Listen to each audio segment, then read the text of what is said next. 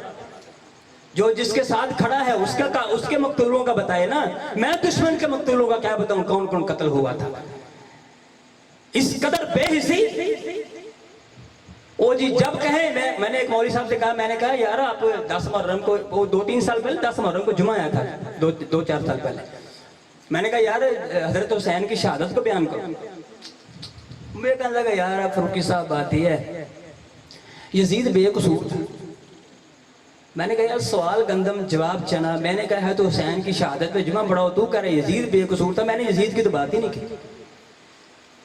اگر تو اس کو بے قصور بھی سمجھتا ہے، نعمان بن بشیر کو معزول کر دیا پھر بھی بے قصور ہے، ابن زیاد کو لا کے مسلط کر دیا پھر بھی بے قصور ہے، اور اس نے حضرت حسین کے جو قاتل تھے شمر کو، اس کو اس نے کوئی سزا نہ دی پھر بھی بے قصور ہے. اس نے ابن سعد کو کچھ بھی نہیں کہا، اس کا کورٹ مارشل تک نہ کروایا پھر بھی بے قصور ہے. اس نے ابن زیاد کو معزول تک نہ کیا پھر بھی بے قصور ہے. اس نے جو قاتل تھے، نامزد قاتل تھے، ان کے ساتھ کوئی برا سلوک نہ کیا، کوئی سزا نہ دی پھر بھی بے قصور ہے. اگر تو مکہ مدینہ پہ حملہ کرنے کے بعد بھی یزید بے قصور ہے، بھائی تو بے قصور مان نا، اس کو بے قصور مان کے سائیڈ پہ کر دے. حسین کی شہادت کا ذکر تو کر. پھر ایک نئی وبا آئی ہے، ایک نئی وبا آئی ہے. کس کس کا گلہ کریں، کس کس کو جا کے سمجھائیں، کس کس کا رونا روئیں. وہ کہتے ہیں جی ابن زیاد جو تھا نا کوفہ کا گورنر، مولانا شہباز صاحب کوفہ کا گورنر تھا نا ابن زیاد، کہتے ہیں جی اس کا قصور کوئی نہیں تھا. واقعہ کربلا میں اس کا کوئی قصور نہیں تھا. وہ تو چاہتا تھا صلح ہو جائے، وہ تو چاہتا تھا صلح ہو جائے، بس لوگوں نے صلح نہیں ہونی تھی. اچھا اس نے کہا جی جو نا عمر بن سعد ابن سعد جو کمانڈر تھا فوج کا، جس نے پہلا تیر چلایا تھا حسین کے رضی اللہ تعالیٰ عنہ کے قافلے کی طرف، ان کے لوگوں کی طرف، کہتے ہیں قصور اس کا بھی کوئی نہیں تھا، قصور اس کا بھی کوئی نہیں تھا. اس لیے وہ دل سے چاہتا نہیں تھا، اس کی مجبوری تھی، وہ چاہتا نہیں تھا، بس اس سے ہو گیا نا، قصور اس کا بھی کوئی نہیں۔ اچھا اس نے کہا قصور شمر کا بھی کوئی نہیں، شمر کا بھی کوئی قصور، اس نے کیا ہی کچھ نہیں، کوئی صحیح سند کے ساتھ ثابت نہیں ہے کہ شمر نے کوئی کام کیا ہو۔ میں نے کہا یار تو دھکا بھی دیتا ہے، ہاتھ بھی تھامتا ہے، صاف چھپتے بھی نہیں، سامنے آتے بھی نہیں، سیدھی بات کرنا، تو کس کے ساتھ کھڑا ہے؟ 5 سال پہلے تو یزید کا دفاع کرتا تھا، 5 سال بعد ابن زیاد کا کرنا شروع ہو گیا، پھر تم نے ابن سعد کا بھی کر لیا، پھر تو شمر کا بھی دفاع کرنے پہ آ گیا، کہتا ہے یہ لوگ بے قصور ہے، بتا تو صرف قصوروار کون ہے، اپنے دل کا بہت سامنے رکھ، پھر کھل کے بتانا تو کس کے ساتھ کھڑا ہے۔ ابھی 2-4 سال اور گزریں گے تو واقعہ کربلا کا بھی انکار کر جائے گا۔ اللہ جزا دے قاری بنیامین عابد صاحب کو، ان کے اور رفقا کچھ ہمارے نوجوان خطیب ہیں جو گلی گلی اس لیے تذکرہ پھیلا رہے ہیں تاکہ آنے والی نسل کے ذہنوں میں باتیں رہیں، کبھی اور بھی چور بیٹھے ہوئے ہیں جو اس واقعے کو لوگوں کے سامنے بیان کرنے سے لوگوں کو روکیں گے بھی، اور ایسی ایسی باتیں کریں گے لوگ حسین کی شہادت کو بھول جائیں گے۔ لیکن یاد رکھیے قیامت کی صبح تک حضرت حسین کی قربانی کو فراموش نہیں کیا جا سکے گا۔ خیر بات کہیں اور چلے گئی۔ 10 محرم حضرت حسین تنہا ہے، جسم زخموں سے چور ہے، کہا کہ میں نماز پڑھنا چاہتا ہوں، نماز کا ٹائم ہوا، میدان کے اندر نماز شروع کر دی۔ حسین کو ماننے والا وہ ہے جو غمی میں، خوشی میں، مسرت میں، فرحت میں، اپنی ہر حالت میں نماز کو نہیں چھوڑتا، جو اپنی نماز کو قضا نہ کرے وہ حسینی ہے، جو اپنی نماز کا اہتمام کرے وہ حسین کو ماننے والا ہے، جو حسین کا نام لے کر نماز کی پرواہ نہ کرے اس کا حسین کے ساتھ کوئی تعلق نہیں ہے رضی اللہ تعالیٰ عنہ۔ اور جب حضرت حسین کے ساتھ ان بدبختوں نے دیکھا کہ اب حالات موافق ہیں، حضرت حسین کو جب انہوں نے شہید کیا تو حضرت حسین رضی اللہ تعالیٰ عنہ کی زبان پہ ایک جملہ تھا، وہ جملہ ہمارے عقیدے کا جملہ ہے، ہمارے منہج کا جملہ ہے، اور اس منہج کے بنیاد پر، اس جملے کی بنیاد پر ہم پورے وثوق کے ساتھ ہم اپنے سینے پہ ہاتھ رکھ کے اللہ کا شکر ادا کر کے کہتے ہیں کہ اللہ کے فضل سے ہم حسینی ہیں۔ حضرت حسین نے کیا فرمایا تھا؟ حضرت حسین نے فرمایا تھا الہی تیری رضا پہ میں راضی ہوں، تیری رضا پہ میں راضی ہوں، یا رب لا الہ سوا کا، الہی جو تو نے فیصلہ کیا حسین راضی۔ حسین نے اپنے جوان بیٹوں کے لاشوں کو اٹھایا، حسین پھر بھی راضی۔ حسین نے اپنے پورے کنبے کو ذبح کروا دیا، حسین پھر بھی راضی۔ حسین کو اس بے آب و گیا جگہ پہ بے یار و مددگار چھوڑ دیا گیا، حسین پھر بھی راضی۔ حسین نے اپنے تئیں جو کر سکتا تھا الہی میں نے تیرے لیے کیا، اور میری زندگی کا آخری جملہ یہی عقیدہ حضرت حسین کا، یہی منہج حضرت حسین کا، اور یہی منہج آج ہم لیے بیٹھے ہیں، یا ربی لا الہ سوا کا، الہی تیرے علاوہ کوئی مشکل کشا نہیں ہے، تیرے علاوہ کوئی حاجت روا نہیں ہے، تیرے علاوہ کوئی سجدے کے لائق نہیں ہے، تیرے علاوہ کوئی نظر و نیاز کے لائق نہیں ہے۔ اگر تجھے الہ سمجھا جائے، الہی میں آخری وقت اعلان کرتا ہوں لا الہ سوا کا، تیرے علاوہ کوئی معبود حقیقی نہیں ہے۔ اور آج ہم بھی اس بات کا اعلان کرتے ہیں، ہمارا منہج بھی وہی جو حضرت حسین کا منہج تھا، ہمارا عقیدہ بھی وہی حضرت حسین کا عقیدہ تھا۔ اس کائنات کے اندر کوئی شخصیت ایسی نہیں ہے جو انسان کی مشکلوں کو حل کر سکے، اگر کائنات کے اندر اپنے بندوں کی مشکل کو حل کرتا ہے تو عرش والا رب حل کرتا ہے۔ یہ ہمارا منہج ہے، یہ ہمارا عقیدہ ہے، اور یہ عقیدہ ہمیں حضرت حسین نے کربلا کے میدان میں دیا۔ آئیے حضرت حسین رضی اللہ تعالیٰ کی سیرت کو پڑھیے، حضرت حسین کی سیرت کو سنیے، حضرت حسین کی سیرت کو سنائیے، اپنے بچوں کو حضرت حسین کی سیرت سے آگاہی دیجیے کہ ان کی زندگی سے روشنی ملتی ہے، ان کی زندگی سے زندگی گزارنے کا طریقہ آتا ہے، ان کی زندگی سے شجاعت ملتی ہے، ان کی زندگی سے وفاداری ملتی ہے، ان کی زندگی سے حدیث کے ساتھ محبت ملتی ہے، ان کی زندگی سے حدیث پہ ایمان کامل ملتا ہے، ان کی زندگی سے عقیدہ توحید ملتا ہے۔ وآخر دعوانا الحمدللہ۔